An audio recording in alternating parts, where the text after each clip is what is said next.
नमस्कार मित्रों, स्वागत है आपका हीट वेव के टॉपिक में। हम लोग ये देख चुके हैं पिछले 2 वीडियोज़ में कि हीट वेव क्या होती है, कैसे उसे डिफ़ाइन किया जाता है। उसके लिए टेक्निकल डेफिनेशंस थी जो WMO के द्वारा भी दिया गया था और इंडियन मेट्रोलॉजिकल डिपार्टमेंट के द्वारा भी दिया गया था। फिर उसके बाद हमने दूसरी वीडियो में जाने थे कि हीट वेव के क्या कारण हैं, नेचुरल फैक्टर क्या हैं और एंथ्रोपोजेनिक फैक्टर क्या हैं। अब चलिए हम लोग बात करते हैं इस नेक्स्ट वीडियो में। ये है रिसेंट ट्रेंड्स के बारे में। यूपीएससी अक्सर ऐसे सवाल पूछती है कि भारत में चल रही हीट वेव की नवीनतम प्रवृत्तियों का उल्लेख कीजिए। तो what are the recent trends और टेंडेंसीज। तो हीट वेव में फ़िलहाल नया क्या है जो हाल के दिनों में देखा जा रहा है। तो देखिए, ऐसा नहीं है कि इंडिया में ही बल्कि पूरे विश्व भर में फ्रीक्वेंसी मतलब घटने की जो रेट है, जैसे जल्दी जल्दी अगर आ रही है इसका मतलब फ्रीक्वेंसी हाई है, अगर वो काफ़ी दिनों व काफ़ी समय बाद आती है इसका मतलब फ्रीक्वेंसी लो है। ठीक, ड्यूरेशन मतलब फ्रीक्वेंसी बढ़ रही है लगातार पूरे विश्व में और इंडिया में भी। ड्यूरेशन मतलब जैसे मान लीजिए हीट वेव 6 दिन चली, 7 दिन चली, तो पहले नॉर्मली 4-5 दिन चलती थी, लेकिन अब 6-7 दिन चल जाती है, 8-9 तक पहुंच जाती है। ठीक, तो इसका मतलब ड्यूरेशन भी बढ़ी है। तो कुल मिला के कहने का मतलब है, in India as well as across the globe the frequency and duration of heat wave increasingly continue to be high. यानी लगातार, यानी फ्रीक्वेंसी, आवृत्ति और अवधि दोनों ही हीट वेव की बढ़ रही हैं। ठीक है, अब देखते हैं इंडिया में ज्योग्राफिकल डिस्ट्रीब्यूशन क्या ट्रेंड है, नया ट्रेंड क्या है और थोड़ा सा पुराना भी क्या है। सबसे पहला सवाल हम यही है कि does all of India experience heat wave conditions. क्या पूरा भारत हीट वेव की स्थिति से गुजरता है? तो आंसर है नो, ऐसा नहीं होता है, क्योंकि हीट वेव इंडिया के कुछ डेफिनेट सर्टेन एरिया में ही आती है, निश्चित क्षेत्र में ही आती है। सबसे ज़्यादा जहाँ लगभग प्रति साल आती है उसे कोर हीट वेव जोन कहते हैं। ठीक है, IMD के अनुसार कोर हीट वेव जोन में ज़्यादा आती है, वो कॉमन है वहाँ। इस कोर हीट वेव जोन में कौन कौन से राज्य आते हैं? जैसे राजस्थान है, पंजाब है, हरियाणा है, चंडीगढ़ है, दिल्ली है, वेस्ट मध्य प्रदेश है, उत्तर प्रदेश है, छत्तीसगढ़ है और वेस्ट बंगाल है, उसका गंगा वाला रीजन। ठीक है, तो ये तो नॉर्थ इंडिया वाले हिस्से हैं, नॉर्थ इंडिया में कोर हीट वेव जोन में आते हैं।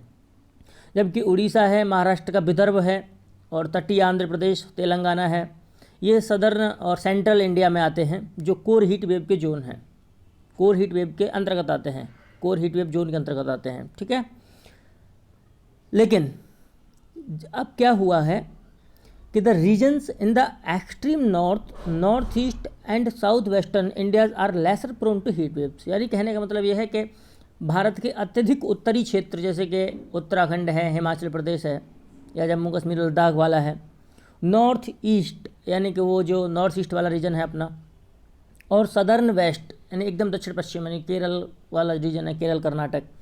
ठीक है, तो इन क्षेत्रों में क्या होता है, इन क्षेत्रों में हीट वेव आती तो है लेकिन बहुत कम आती है, यानी lesser prone to heat wave, यानी हीट वेव के प्रति बहुत कम संवेदनशील है, वह जनरली नहीं आती है, बहुत कम आती है तो 1-2 दिन के लिए। However there has been a slight increase in the number of regions in the recent years. This is the new trend. ठीक है, यानी कि क्या है, स्लाइट इंक्रीज मतलब थोड़ी सी वृद्धि देखी गई है क्षेत्रों में, यानी क्षेत्रों की संख्या बढ़ गई है भारत में, क्योंकि अब जो हिमालयी मैदान या हिमालय का रीजन है उसके अधिकांश क्षेत्रों में अब आने लगी है। पहले नहीं आती थी, एकदम उत्तर वाले क्षेत्र में नहीं आती थी। और जो सेंट्रल इंडिया का और जो आंध्र प्रदेश का जो उत्तरी क्षेत्र है वहाँ भी अब हीट वेव रिकॉर्ड की जा रही है, और न सिर्फ रिकॉर्ड की जा रही है बल्कि काफ़ी तादाद में आती है वहाँ।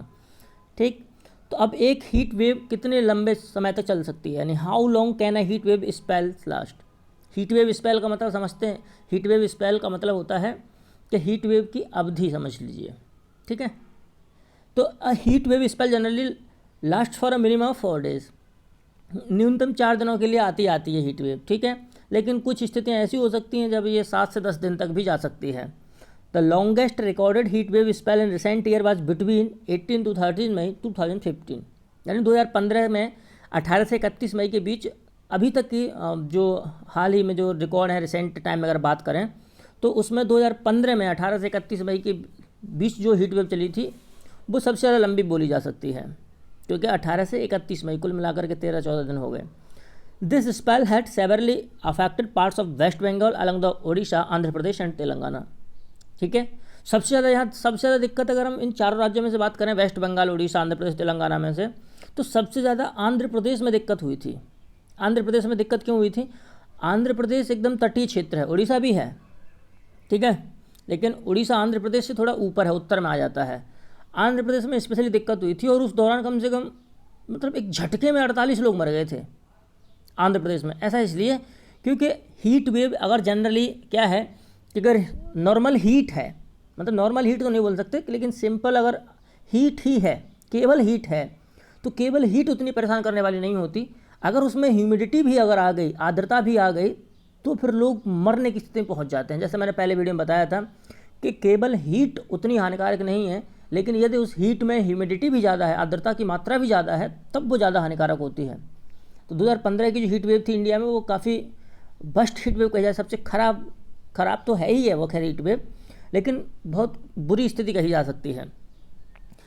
Several recent studies indicate the core heat wave zone experience more than 6 heat waves days per year during these 4 months।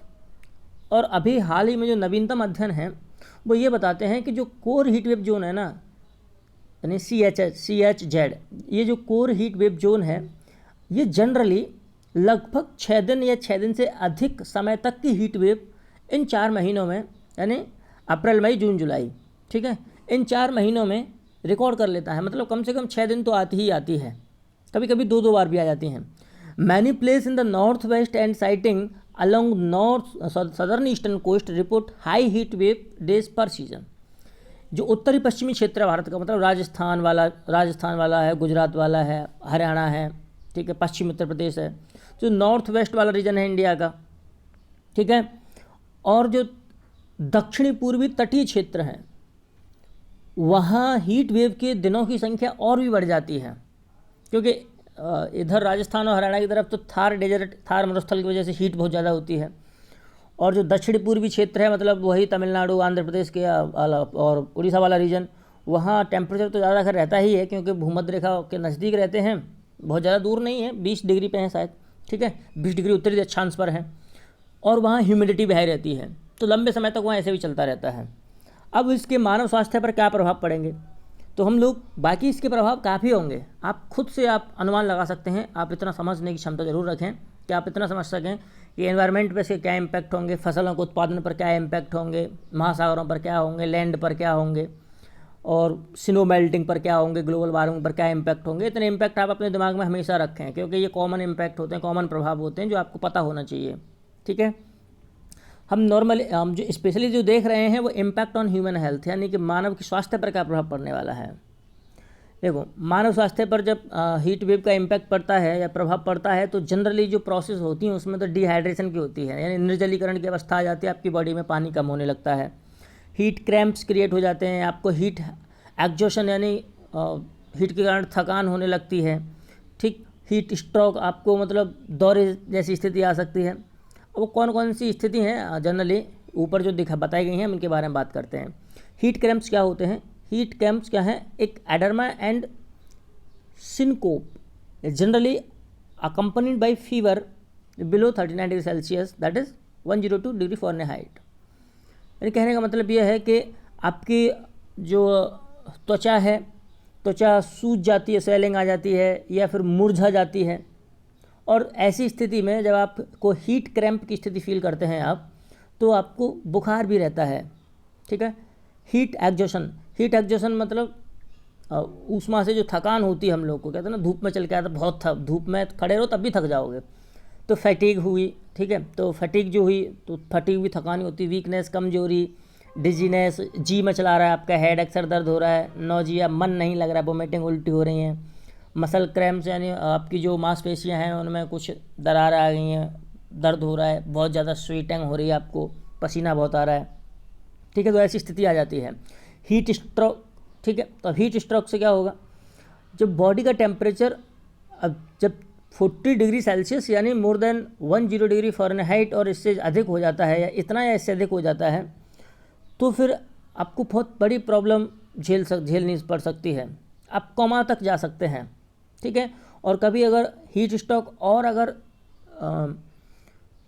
ज़्यादा पावरफुल हुआ हीट स्ट्रोक, तो फिर आप ये किसी की डेथ तक जा सकता है, डेथ भी हो सकती है हीट स्ट्रोक से। जैसे बताया ना, अभी आंध्र प्रदेश में लोग मर गए थे, पता नहीं कैसे एक झटके में मर गए थे, वो एक दिन में ही इतनी तेज़ हीट वेव थी, 48 लोग चले गए। ठीक, अगर WHO की बात करें हम, तो 1998 से लेकर के 2017 तक WHO का डाटा है, वो कहता है कि 1998 से 2017 तक लगभग 1,66,000 लोग इस हीट वेव के कारण मर गए हैं। ठीक है, अब चलिए हम लोग नेक्स्ट रिलेशनशिप समझते हैं। नेक्स्ट रिलेशनशिप है heat wave and western disturbance के साथ में। पश्चिमी विक्षोभ और हीट वेव में क्या संबंध है? ठीक है, तो हम लोग इस इशू को थोड़ा डिटेल में डिस्कस करेंगे। तो मिलते हैं फिर नेक्स्ट वीडियो में। यदि आपको वीडियो पसंद आया हो तो लाइक शेयर सब्सक्राइब जरूर करें। आपका बहुत बहुत धन्यवाद। जय हिंद।